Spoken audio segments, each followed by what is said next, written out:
What up, y'all? It's your boy, Mr. Downtown Ray Melo. You're listening to the Entertainment Report on iHeartRadio, live from Dubai for Friday, October 6, 2017, delivering some major stories and trends going on in the world of entertainment and beyond. You can follow the show on Facebook, Twitter, or Instagram, facebook.com/The Entertainment Report with Ray Melo, that's RAYMELO, on Twitter at The Enter Report, or on Instagram at The Entertainment Report. You can listen to the show anytime you want on iHeartRadio. Just go to iHeart.com or your iHeart phone app, search for the Entertainment Report, and it'll take you to the page. Universal is pushing back the release of the upcoming action sequel Fast and the Furious 9 1 year to Easter weekend on April 10, 2020. The film was originally scheduled to hit theaters on April 19, 2019. The studio has given no reason for the delay, Variety reported. Universal is moving its planned animated sequel to Trolls forward 2 months from April 10, 2020 to Valentine's Day, February 14, 2020, to make room for Fast 9. The official Instagram account for Fast and Furious franchise announced the new date alongside a logo for #F9. The latest entry in the series, The Fate of the Furious, directed by F. Gary Gray, was released in April and starred series regulars Vin Diesel, Dwayne Johnson, Michelle Rodriguez, Tyrese Gibson, and Chris Ludacris Bridges, alongside Jason Statham, Scott Eastwood, Nathalie Emmanuel, Elisa Pataki, Kurt Russell, and Charlize Theron. It grossed $1.2 billion worldwide. In June, Rodriguez threatened to leave the Fast and Furious franchise over the depiction of female characters in the series. The actress said at the time on social media, F8 is out digitally today. I hope they decide to show some love to the women of the franchise on the next one. Or I just might have to say goodbye to a love franchise. And in a related story, Tyrese Gibson blames co-star Dwayne Johnson for the delay of release of Fast and Furious 9. Gibson shared an Instagram photo of the film's April 10, 2020 release date, calling out Johnson's behavior as the reason for the late release. He wrote, "Congratulations to The Rock and your brother-in-law, aka 7 Bucks producer partner Hiram Garcia, for making the Fast and Furious franchise about you." He also wrote, "And like you, DJ, even if they call, I will not be deleting this post. Good luck, folks. See you in 2020, April, #FastFamily," right? Now, it's about #Team Dwayne, #3 years, will it be worth the wait? #No Shaw, just Hobbs, will this be another #Baywatch? Guys, just relax, I'm just a passionate film critic. Gibson's comment to Lorde to the rumored spin-off of the Fast and Furious franchise, focusing on Johnson's character Luke Hobbs. Fast and Furious 9 was originally planned for April 19, 2019. While Universal Pictures did not offer a formal explanation for the delay, Gibson has previously criticized Johnson for focusing on the spin-off film. Actor Keanu Reeves and director Jeffrey Nekanoff brought the first trailer for their upcoming science fiction movie Replicas to the New York Comic Con Thursday. Co-starring Alice Eve and Thomas Middleditch, the film is about a neuroscientist close to successfully transferring human consciousness to a computer when his family is killed in a car crash. The synopsis that accompanies the 2-minute preview on YouTube says, desperate to resurrect them, Williams recruits fellow scientist Ed Whittle to help him secretly clone their bodies and create replicas. The film is expected to be released next year. Sir Anthony Hopkins and Emma Thompson have signed on to star on the modern-day television adaptation of William Shakespeare's tragic play King Lear. Richard Gere is to direct the film, which will air on the BBC in the United Kingdom and via Amazon Prime Video in the United States and Germany next year. Hopkins will play the titular monarch, and Thompson will play his oldest daughter, Goneril. This will mark the third time the pair will work together following the period movies The Remains of the Day and Howard's End. Emily Watson will play Lear's middle daughter, Regan, and Florence Pugh will play the young assembly, Cordelia. Rounding out the cast will be Jim Broadbent, Andrew Scott, John McMillan, Jim Carter, Christopher Eccleston, and Tobias Menzies. Executive producers Colin Callender and Sonia Friedman said in a joint statement Thursday, "It is a tribute to the great Richard Gere that we have brought together such a remarkable cast. The film is a testament to the BBC's ongoing commitment to the single drama, and we are very appreciative of their continued support." Jessica Chastain stars as the leader of an illegal high-stakes poker ring in the newest trailer for Molly's Game. The trailer follows Chastain's character, Molly Bloom, adamantly explaining her choice to protect the identities of her famous clients to her defense lawyer, Charlie Chaffee, played by Idris Elba. Molly's Game tells the story of Bloom, an Olympic-class skier who becomes known as the Poker Princess after running exclusive poker games for high-profile clients before being tracked down and arrested by the FBI. The film marks writer Aaron Sorkin's directorial debut and features Chris O'Dowd, Michael Cera, Joe Keery, Rachel Starkston, Graham Greene, Brian Darcy, James, and Kevin Costner. Molly's Game is set for release in theaters on November 22nd. Stranger Things star Millie Bobby Brown says Season 2 will be a lot darker. The 13-year-old actress confessed in the November issue of In Style that returning as 11 in a Netflix series was 10 times more emotionally challenging than Season 1. She told the magazine, "It's a lot darker and more emotional and emotionally challenging for me, 10 times more than the first season." Season 1 ended with 11 appearing to be trapped in the Upside Down, an alternate reality or dimension in the Stranger Things world. The show skyrocketed Brown and her young co-stars to fame, which the actress is still adjusting to. She says, "I can't walk down a street or outside the hotel without somebody asking for a picture. But there's also the fact that I kind of asked for it, I can't blame it on my fans." The star added, "I'm just a 13-year-old like any other 13-year-old, so I just plan on living my life and taking it step by step. Hopefully in 5 years' time I will be in college. No, let's say 8 years unless I get a really good movie." Stranger Things will return for a second season October 27th. Brown previously told Entertainment Weekly fans will learn a lot more about 11 in the new season. She says, "It's a big climax this season for 11, and you'll learn a lot more about her, and it's going to be very exciting and very unpredictable. You don't really find out what you want to find out, but then when you find out, you like it." Stranger Things co-stars Winona Ryder, David Harbour, Finn Wolfhard, Gaten Mastrozano, and Caleb McLaughlin. Ryder confessed in the November issue of Marie Claire that she may have gone too far while playing Joyce Byers in the series. Star says it's 10-episode third season of the horror comedy Ash vs. Evil Dead is scheduled to debut February 25th. The show will once again star Bruce Campbell as demon hunter Ash Williams, Lucy Lawless as his supernatural foe, Ray Santiago and Dana DeLorenzo as his human psychics Pablo and Kelly.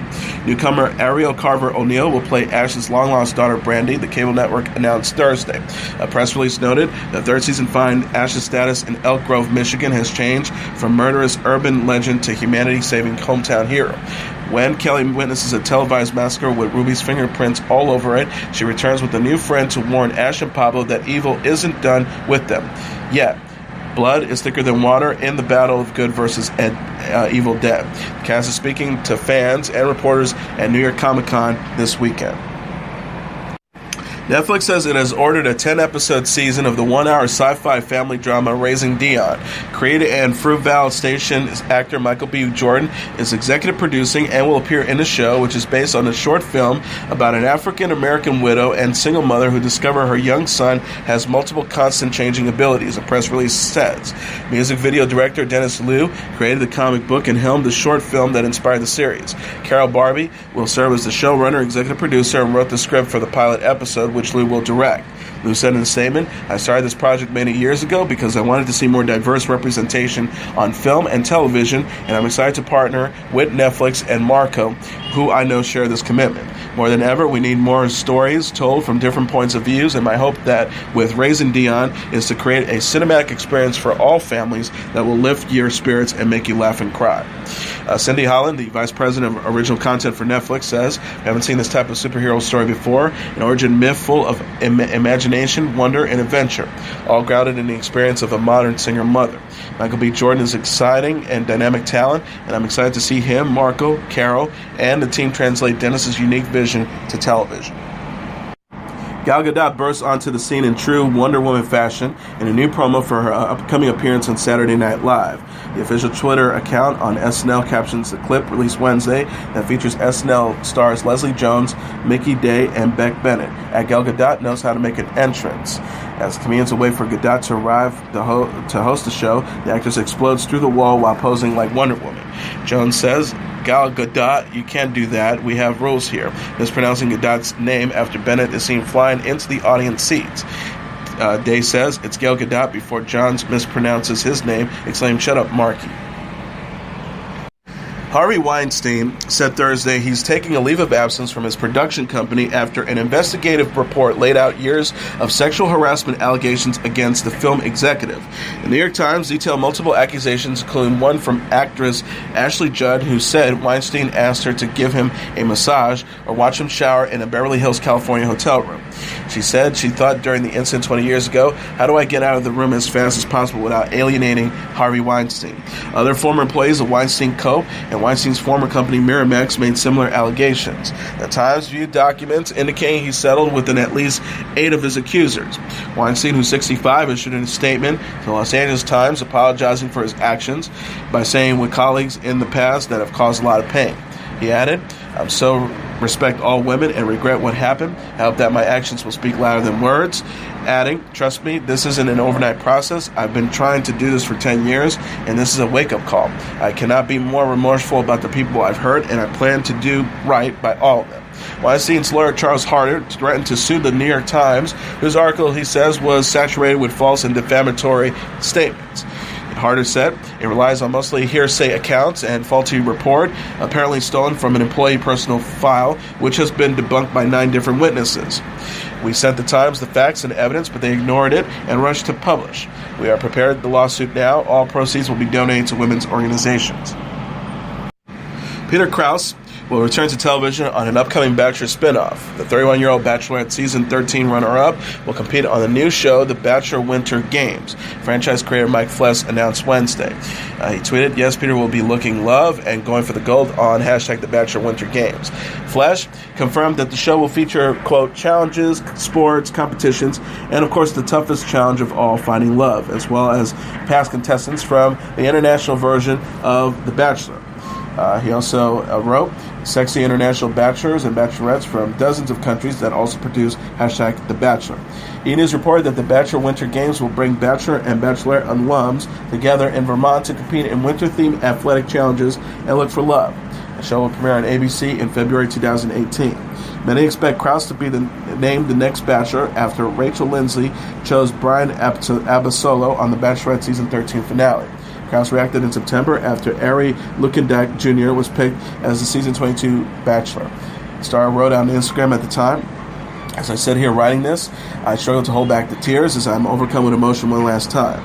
He says, ABC, you saw something in me, but something held me back. You treated me with such love and kindness and showed me a glimpse of a life I never once dreamed I could have. Dancing with the Stars pro Maxim Chemerinsky apologized to his celebrity partner Vanessa Lachey in a tweet Wednesday for his absence this week. The 37-year-old professional dancer took full responsibility after missing Monday's episode of the ABC reality competition due to, quote, a personal issue. Chemerinsky wrote to his 664,000 followers, as you are all aware, I had to leave the show last week to take care of some personal issues. I take full responsibility for my actions. He added, I want to apologize to my partner Vanessa. We are both looking forward to dancing for our fans next week. Alan Burston filled in as Lachey's partner as Chemerinsky dealt with his personal issues Monday. Chemerinsky was spotted at dinner with his brother Val and their parents after the episode amid rumors of a conflict with Lachey.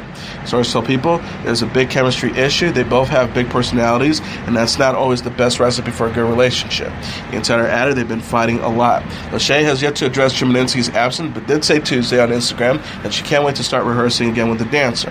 Chemerinsky shared similar sentiments on Twitter the same day. He wrote, next week, very excited for at Dancing ABC, new dance studio and new dance with and Vanessa Lachey. Can't wait to be back in the ballroom. Gabrielle Union says she's had 8 or 9 miscarriages in her struggle to become a mom. People shared an excerpt from Union's book, We're Going to Need More Wine, Wednesday, when the 44-year-old actress said in vitro fertilization has failed to help her conceive her first child with husband Dwayne Wade thus far. The star wrote, I've had 8 or 9 miscarriages for 3 years. My body has been a prisoner of trying to get pregnant. I've either been able to go into an IVF cycle in the middle of an IVF cycle or coming out of an IVF circle. She says, we remain bursting with love and ready to do anything to meet the child we both dream of. The Be Mary Jane star told the magazine she was moved to become a mom after caring for 15-year-old Zaire and 10-year-old Zion, Wade's sons from a previous marriage, and 16-year-old Devon, the NBA star's nephew. She shared, I never wanted kids. Then I became a stepmom, and there was no place I'd rather be than with them. Union and Wade married in August 2014 in Miami, Florida, after several years of dating. Wade, a point guard for the Cleveland Cavaliers, tweeted his support for Union after she shared her story this week. He wrote Wednesday, my wife is one strong individual. Union thanked fans for their support. The same day, explaining she went public about her fertility struggles in order to let others know they are not alone. She tweeted, "Why share my pain along with my joy? Important to connect. No need to suffer in silence or in solitude. Thank you for your support." Fox is developing a feature film based on their hit animated series Bob's Burgers. The studio made the announcement Wednesday on Twitter alongside a photo of the show's cast of characters, including hamburger restaurant owner Bob, voiced by H. John Benjamin, his wife Linda, played by John Roberts, and their three teenage children, including teenage daughter Tina, played by Dan Meats, goofball Gene, played by Eugene Mirren, and troublemaker Louise, played by Kristen Schaal. Fox is planning on releasing the film on July 17, 2020, Variety reported.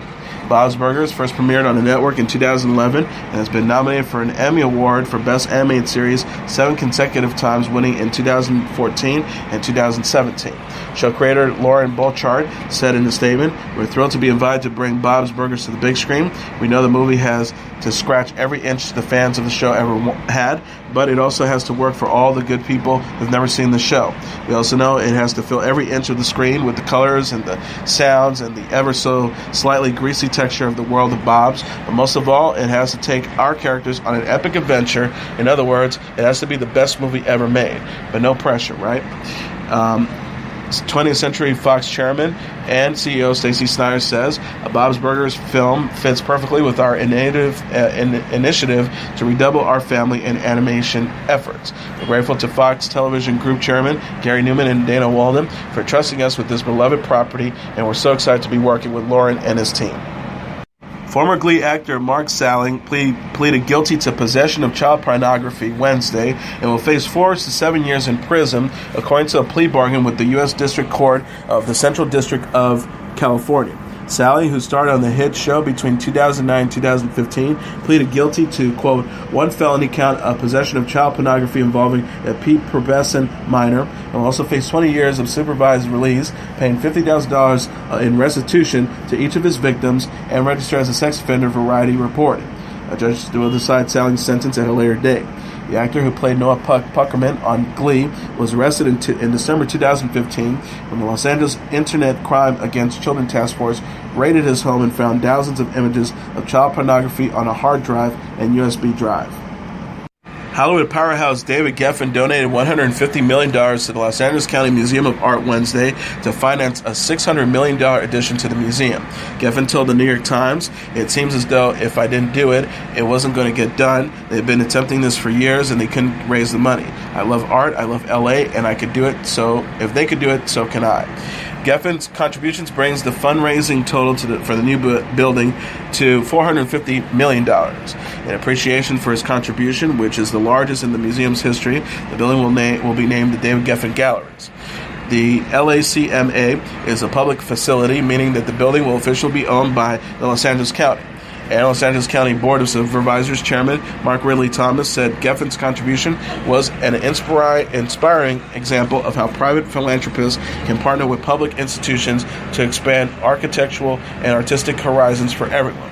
Earlier in the day, Geffen criticized wealthy New Yorkers for not stepping up to donate enough money to finance the New York Philharmonic's planned $500 million expansion, which the Storied Institute announced it will scale back after failing to raise enough funds. Geffen had previously donated $100 million to the concert hall, which is also named after him. Geffen said that's a city that has as many wealthy individuals who've made a fortune in New York that they couldn't show up and support the most important cultural institution in New York. I think it's too bad and shameful. New York deserves to have the best concert hall for the Philharmonic. New York should have the best of everything. Pink is set to hit the road again as part of a new 40-day North American tour in support of her upcoming album, Beautiful Trauma. The tour, announced Thursday, is set to begin March 1st, 2018 at the Talking Stick Resort Arena in Phoenix before concluding June 2nd at the Forum in Los Angeles. Notable stops on the tour will include concerts in Chicago, Toronto, New York, Boston, Atlanta, Dallas, Seattle, and Las Vegas, among others. Ticket sales for the Beautiful Trauma tour begins for the general public on October 13th. American Express card members will be able to purchase tickets earlier from October 10th at 10 a.m. local time until October 12th at 10 p.m. local time. Fans who purchase between October 10th and October 20th will receive a physical copy of Beautiful Trauma, which is set for release on October 13th. Miley Cyrus says she keeps little spies on fiancé Liam Hemsworth and his hot co-stars. The 24-year-old singer confessed on Wednesday's episode of The Howard Stern Show that she sometimes gets nervous when Hemsworth works with an attractive actress.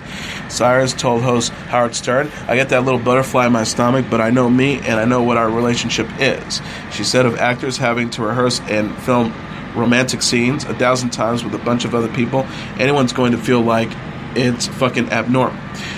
Cyrus says she trusts Hemsworth enough to feel like she doesn't have to check up on him on set. She says, "I keep my little spies so I don't always have to be there. Before joking, I pay people off and all that." Cyrus and Hemsworth reconciled in January 2016 after ending their engagement in 2013. The singer says one secret to their romance is their ability to maintain their independence while still being a couple. She says, "I don't like when relationships are two halves trying to make a whole. I don't think I have that codependency. I'm super stoked to have, speaking of normal, this is one of the most normal people I've dated." Cyrus previously told Billboard she and Hemsworth had to re-fall for each other following their 2013 split. She confessed she needed to change so much before getting back together with the Hunger Games star. Kesha shares her admiration for Taylor Swift in a new interview that also features the pop star discussing her love life. Kesha said about Swift in her cover story for Rolling Stone magazine, "Swift is a fucking sweetheart." Swift famously donated $250,000 to Kesha to help pay for the singer's legal fees from her various court battles with producer Dr. Luke. Kesha continued about Swift, "Very, very sweet, very, very genuine, extremely generous, picked up the phone every time I called her. My mom doesn't even always pick up the phone." In August, during Swift's court battle with former Colorado DJ David Mueller, Kesha shared support on Twitter, writing, "I support you always, and especially right now, and admire your strength and fearlessness. Truth is always the answer." The interview also featured Kesha opening up about her stint in rehab from an eating disorder and her new boyfriend Brad, whom she now lives with in Venice. Kesha said at first she was put off by Brad due to his lack of a beer. She says, "Then he kissed me, and it was the nicest kiss I ever had. I was like, wow, you're such a pure soul. Holy shit." And I knew from that moment, I gotta hold on to you. Brad was said to have visited Kesha every weekend at the rehab center, where they would spend hours together coloring.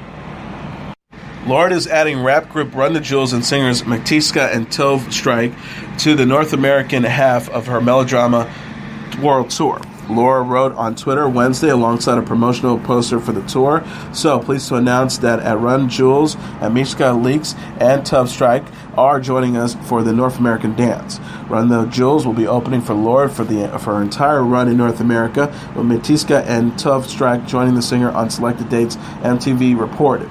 Lorde will begin touring in North America starting March 1st, 2018 at the BMO Harris Bradley Center in Milwaukee, before wrapping it up April 15th at the Bridgestone Arena in Nashville. And finally, a number of artists and bands, including Radiohead, Bon Jovi, and Judas Priest, have been nominated to join the Rock and Roll Hall of Fame. The full list of nominations of the Hall of Fame class of 2018 also include Rage Against the Machine, Depeche Mode, Kate Bush, The Cars, Dire Straits, Eurythmics, J. Geils Band, LL Cool J, MC5, The Beaters, The Moody Blues, Rufus featuring Shaka Khan, Nina Simone, Sister Rosetta Tharpe, Link Wray, and the Zombies, Rolling Stone reported. A public vote will take place until December 5th for the fans to decide on who out of the nominees should be inducted, noted Billboard. The top 5 acts will make up a fans' ballot that will count alongside ballots cast by more than 800 artists, historians, and music industry insiders who make up the Rock and Roll Hall of Fame voting body. All nominees must have released their first recording no later than 1992. The class of 2018 marks the first time Radiohead, Judas Priest, Rage Against the Machine, Kate Bush, Dire Straits, The Eurythmics, The Moody Blues, Nina Simone, and Sister Rosetta Tharpe have been nominated. The winners will be announced in December and officially inducted during a Hall of Fame ceremony on April 14th at the Public Hall in Cleveland. HBO will be broadcasting the event at a later date. And as your entertainment report for Friday, October 6, 2017, I'm your host, Mr. Downtown Ray Melo. I'll be back on Monday to deliver some major stories and trends going on in the world of entertainment and beyond. You can follow the show on Facebook, Twitter, or Instagram. Facebook.com/The Entertainment Report with Ray Melo, that's RAYMELO, on Twitter at The Enter Report, or on Instagram at The Entertainment Report. You can listen to this episode or any previous episodes of The Entertainment Report anytime you want on iHeartRadio. Just go to iHeart.com or your iHeart phone app, search for The Entertainment Report, and it'll take you to the page. Everyone have a great weekend. Good night, and God bless you all.